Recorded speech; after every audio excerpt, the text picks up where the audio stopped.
Dental implants have changed the face of dentistry over the last 25 years. Here to discuss these advancements is Dr. Anil Punjabi of Redlands Community Hospital. With the aging population, especially in the United States, there are over 68 million people with missing teeth. And out of that, about 25% are completely edentulous. And edentulous means they have no teeth at all. With the baby boomers aging, nobody wants to wear dentures. And dental implants have a very important function to play in that. Dental implant is a replacement of the root of a missing tooth. A dental implant is a metal screw which is inserted into the bone.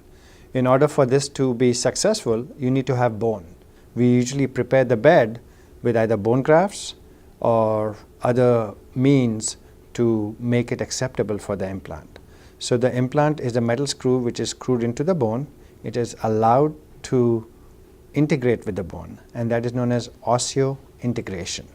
Once it has integrated with the bone, the implant is then loaded, and when we load it, we actually place the teeth for which these implants were made in the bone. One of the prerequisites of placing an implant is having enough bone, and many times in the maxillary or the upper back area where the maxillary sinus is located, we may not have enough bone, and in that case we have to do a bone graft by elevating the sinus and placing the bone graft in the sinus to provide bone for placement of an implant. Most of the times though, because of the bite and because of the desire to protect the healing period for the implant, we usually place the implant, allow it to osseointegrate or integrate with the bone for about 3 to 4 months, then expose it and then place the crown on it. So there is a process that allows the implant to be placed, allows it to integrate, and then reconstructed with a restoration like a crown or a bridge on it. So sometimes it can be done in a day. If the bite is favorable, sometimes it may take 4 to 6 months before you actually have the teeth in your mouth. Dr. Punjabi talks about the history of implants.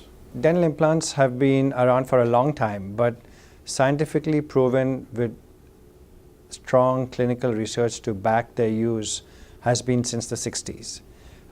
It was an orthopedic surgeon by the name of Brennemark from Sweden, who was an orthopedic surgeon who first started using these titanium screws in the tibia. His dentist friend said, why don't we try it in the jaws? And that's how the implant was born. And from the 60s, these implants have been used extensively, have been researched extensively, have a very great track record. Success rates are way up high in the 90s, and function is phenomenal.